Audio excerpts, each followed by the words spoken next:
Ron Yeats, the legendary Liverpool captain known as the Colossus, passed away on September 6, 2024 at age 86 after battling Alzheimer's disease. His death closed a significant chapter in Liverpool's storied history, but his towering legacy continues to cast a long shadow at Anfield. Born in Aberdeen on November 15, 1937, Yeats' early life was shaped by wartime hardship. The family home was bombed during World War II, forcing them to start anew after losing everything. The bomb craters and dirt roads of his hometown became his first football pitches, hinting at the resilience that would define his career. His formal education ended at 15, followed by an apprenticeship as a mason. When his uncle's firm folded, Yeats followed his father into the physically demanding trade of a slaughterman, enduring 3 a.m. starts for a weekly wage of £4.15. Football remained his passion despite setbacks, including a broken leg in the mid-1950s that led to an unsuccessful trial with Highland League club Elgin City. In 1957, Dundee United, then a part-time club in the Scottish Second Division, recognised Yeats' potential. Under manager Jerry Kerr, he thrived, with Kerr even negotiating with military authorities for Yeats' release to play matches during his national service. While serving, Yeats captained the British Army side alongside future stars like Dave Mackay, early evidence of his natural leadership. At Dundee United, Yeats became pivotal to the club's fortunes. The 1959-60 season saw him lead United to promotion, with a crucial 1-0 win against Berwick Rangers, bringing top division football back to the club after a 28-year absence. He made 118 appearances for United before Liverpool came calling. By summer 1961, Liverpool had languished 7 seasons in the second division. Bill Shankly, appointed manager in December 1959, needed to rebuild the team's spine. He had coveted Yeats while managing Huddersfield Town but lacked funds. Now, at Liverpool, with greater resources, Shankly finally moved for his man. The £22,000 deal, completed in July 1961, launched one of football's most famous partnerships. Shankly's unveiling of Yeats to the media became legendary as he invited journalists to "Take a walk around my centre-half, gentlemen. He's a colossus." This wasn't mere hyperbole, but a calculated statement of intent that signalled Liverpool's rebirth. Within just months, Yeats was appointed club captain, replacing Dick White. This swift elevation demonstrated Shankly wasn't merely signing a defender, he was installing his chosen leader, the on-field embodiment of his revolutionary vision. Yeats' impact was immediate and transformative. In his debut season, 1961-62, he made 41 league appearances as Liverpool dominated the second division, winning promotion back to the top flight. This achievement remained one of his proudest, as he later spoke of the immense satisfaction in captaining the club out of what he called the wilderness. The momentum built rapidly. Just 2 seasons after promotion, in 1963-64, Yeats skippered Liverpool to the First Division Championship, their first league title since 1947. During that campaign, he scored his first Liverpool goal by heading the winner in a 1-0 victory against Manchester United at Old Trafford. The most iconic moment of Yeats' captaincy came in 1965, when he led Liverpool to Wembley for the FA Cup final against Leeds United. After 120 gruelling minutes, Liverpool emerged 2-1 victors, securing the famous trophy for the first time in the club's 73-year history. As he climbed the Wembley steps to receive the cup from Queen Elizabeth II, she reportedly asked if he was exhausted. Forgetting protocol, Yeats replied, "I'm absolutely knackered, ma'am," a candid response that only endeared him further to supporters. The success continued in 1965-66, with Yeats playing all 42 league games as Liverpool reclaimed the First Division title. During this golden period, Shankly introduced the iconic all-red kit for European nights, with Yeats chosen as the model. "You look about 8 feet tall in that," Shankly told him. "You'll scare the living daylights out of them." Standing 6 feet 2 inches tall with a powerful build partly shaped by his slaughterhouse work, Yeats dominated the pitch. His playing style was uncompromising yet intelligent, with excellent positional sense, noted even in reports of his debut. He understood his role with remarkable self-awareness. "I was a tackler, a header of the ball, and read the game well. I got the ball and gave it to someone who could pass it. I knew my limitations." He formed a formidable defensive partnership with the equally tough Tommy Smith. "He was my right foot and I was his left," Yeats explained, highlighting their complementary relationship. His confidence was absolute absolute. I played 100% every game. I always knew if there was going to be a battle, I would win the battle. I wouldn't come second to nobody. Beyond his physical presence, Yeats possessed rare leadership qualities. Shankly designated him his eyes, ears, and voice on the field, entrusting him to translate the manager's philosophy into action. Teammates knew him simply as the big man, while supporters nicknamed him Rowdy, after Clint Eastwood's character in the TV western Rawhide, a fitting moniker for his commanding, reliable presence. The Shankly-Yeats bond became legendary. After the 1965 FA Cup triumph, Yeats sought out his manager on the Wembley pitch, presenting him with the trophy. "Boss, this is your cup, because without you, we wouldn't have won any cup," Shankly replied. "Ron, I am very proud of you. I am proud of the lads. We will go on to bigger things than this." Persistent back trouble eventually limited Yeats' appearances, and he made his 454th and final Liverpool appearance in April 1971. Remarkably, over 400 of those games were played as captain, a record that would stand for decades, until surpassed by Steven Gerrard, placing him firmly among Liverpool's greatest skippers. In late 1971, Yeats moved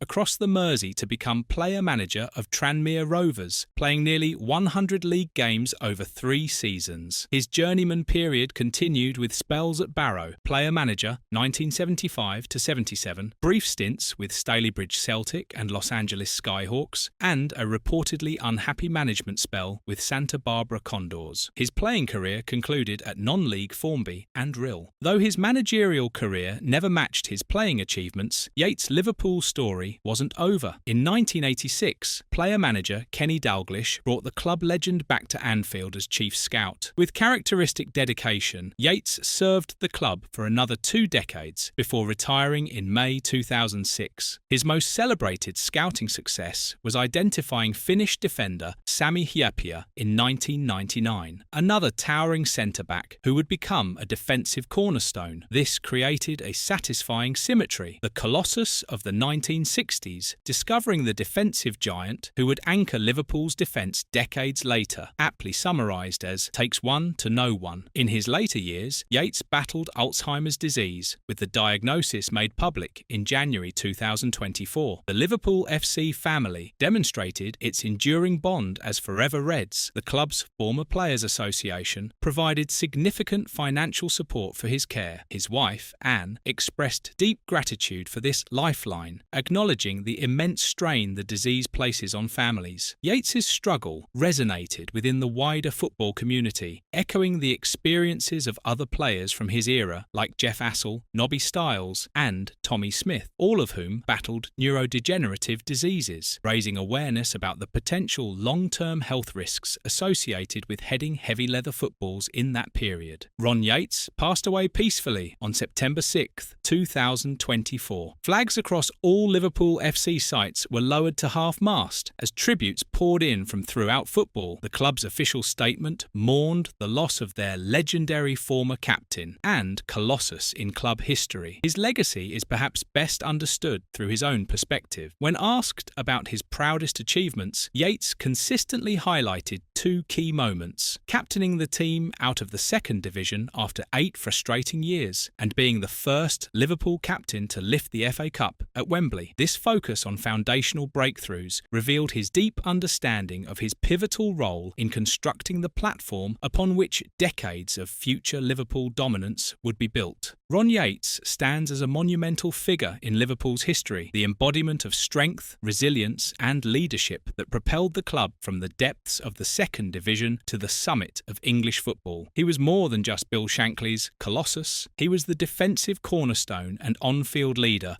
who turned the manager's revolutionary vision into reality. From lifting the second division title to the club's first FA Cup, Yeats broke psychological barriers and laid foundations for unprecedented success. He remains and always will be one of the true giants of Anfield.